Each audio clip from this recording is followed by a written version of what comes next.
हमारे सीनियर तज्जियाकार, हमारे पैनलिस्ट एहतशामुल हक साहब भी ज्वाइन कर चुके हैं। एहतशाम साहब, इतनी सारी बातें, इतने सारे पॉइंट्स पे यकीनी तौर पर हम हमेशा करते आए हैं, लेकिन जो आज एक बड़ी अच्छी चीज़ है, बलूचिस्तान के हवाले से बड़ा वाज़ेह किया गया है कि जो रियासती जबर का एक तहस्सुर है, जो एक एहसास महरूमी उनको जताया जाता है, उस पर एक नारा लगाया गया बड़ा ज़बरदस्त कि बलूचिस्तान हमारी जान है, हमारी शान है, हमारा फ़ख्र है, हमारा दूसरा घर है। और फिर उन्होंने बताया कि शायद ही कोई ऑफिसर और जवान ऐसा हो जिसने बलूचिस्तान के लिए सर्व ना किया हो। तो इस अहम पॉइंट को आप किस तरह से देख रहे हैं? देखिए मारूफ, मेरा ख्याल है पहली मरतबा बड़े फैक्शन फिगर के साथ DGISPR ने बलूचिस्तान के हवाले से बात की है। और ये जो बयानिया तासर देने की कोशिश की जाती है, जी एहसास महरूमी है, रियासती जबर है, और ये कि जो उनके मसाइल हल नहीं किए जाते, सियासी लोगों को बाहर रखा जाता है। उन्होंने बड़ा वाज़ेह तौर पर बताया कि जी देखें, पिछले कई बरसों से देख लो, खास तौर पर 12-13 चीफ मिनिस्टर जो है उनका ताल्लुक बलूचिस्तान से था। फिर फौज को डिटेल उन्होंने बता दी कि फौज कितना पैसा अपने तौर पे लगा रही है, कितना टैक्स देती है, फिर कितने बहुत सारे प्रोजेक्ट बलूचिस्तान में शुरू किए गए हैं, वो उसमें फौज जो है वो किस तरीके से अपना किरदार अदा करती है। देखें मारूफ, जो समझने वाली बात यह है कि इसमें कोई शक नहीं कि जो बयानियां बनाने वाले लोग हैं, टेररिज्म है, लोग हैं, वो जितनी तेजी के साथ काम कर रहे हैं, हुकूमत उसको फायर फाइटिंग जरूर करती है, लेकिन इसके बावजूद बात माननी पड़ेगी कि शायद उनका प्रोपेगेंडा बहुत ज्यादा है।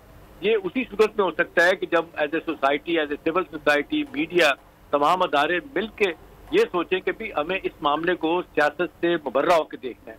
देखिए हर आदमी जो है ना वो सियासी तौर पर एक पोजीशन लेके बैठा हुआ है, वो अपनी पोजीशन को साबित करने के लिए वो ठीक है, वो भूल जाता है कि रियासत भी है, मुल्क भी है, लोग भी हैं, वो वहाँ पे कॉम्प्रोमाइज होता है। तो बड़ा वाज़ेह तौर पे मेरा ख्याल है आपको इशारे मिल रहे हैं कि जिस तरह बलूचिस्तान में 12-13 international security agencies, intelligence agencies operate कर रही हैं, उसमें अफवाज पाकिस्तान का काम, और उसके बाद जो बड़ा काम करने वाला है वो है हमारी फौज के बाद हमारे सिविलियन अदारों का। देखिए वो कितना बड़ा वाज़ेह तौर पर दहशतगर्दी के हवाले से उन्होंने बताया कि जी 4 बातें बताई। उन्होंने कहा clear, hold, build and transfer. मतलब क्लियर करना इलाके को, होल्ड करना, उस पर काबू रखना, उसके बाद काम आता है बिल्ड और ट्रांसफर। ये है कि लोकल गवर्नमेंट का और सूबाई हुकूमत का।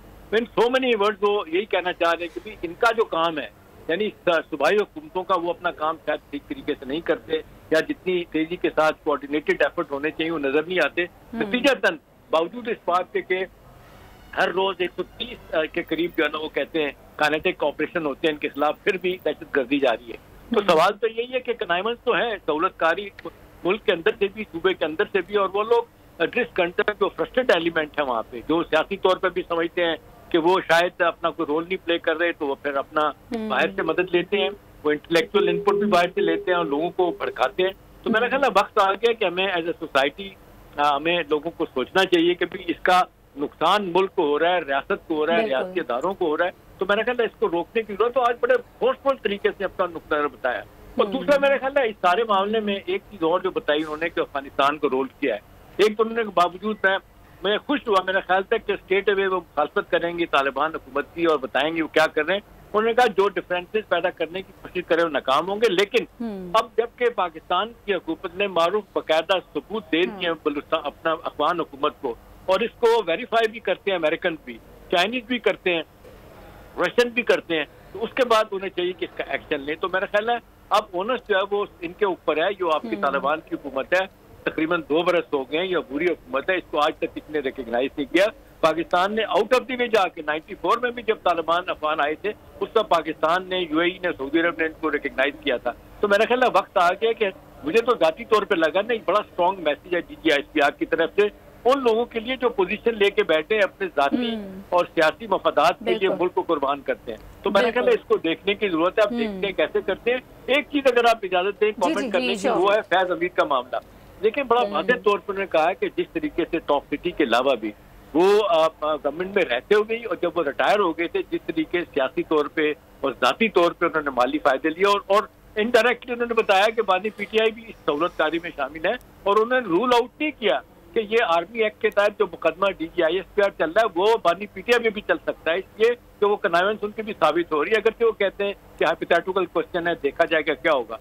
तो मेरा ख्याल है ये भी आई ओपनर है उन लोगों के लिए जो ये समझते हैं कि जी वो आर्मी एक्ट की खिलाफ वर्जी करके और वो they can get away with, वो नहीं होगा। और दूसरा जो बड़ा कड़ा निजाम एक एहतसाब का फौज के अंदर है, वो बड़ा रिस्कलेस है मारूफ, वो किसी का लिहाज नहीं करते। अगर कोई आदमी साबित हो जाए कि उन्होंने एक पाकिस्तान फौज के अदारे के अंदर कुछ सबोटाज करने की कोशिश की है। जिस तरह फैज हमीद के बारे में कहते हैं कि पाकिस्तान की तारीख में कोई ऐसा आदमी नहीं है जिसने वो काम किए कि जो कोर कमांडर कॉन्फ्रेंस में चीजें तय होती थी, जिस तरीके से वो अपना डिप्टी क्या कहते हैं सुपरिटेंडेंट अकरम साहब जो जेल के अडियाला की है, उनके जरिए वो बानी पीटीआई के साथ राब्ते करते थे, तो बड़े वाज़ेह तौर पे लगता है कि उनकी कलामें साबित होती है कि रियासत और मुल्क के खिलाफ जो उन्होंने काम किया। तो मेरा ख्याल है ये नहीं लगता। ठीक है एहतशाम साहब, साथ ही रहेगा। अभी सब्सक्राइब करें और बेल दबाएं ताकि कोई खबर रह न जाए।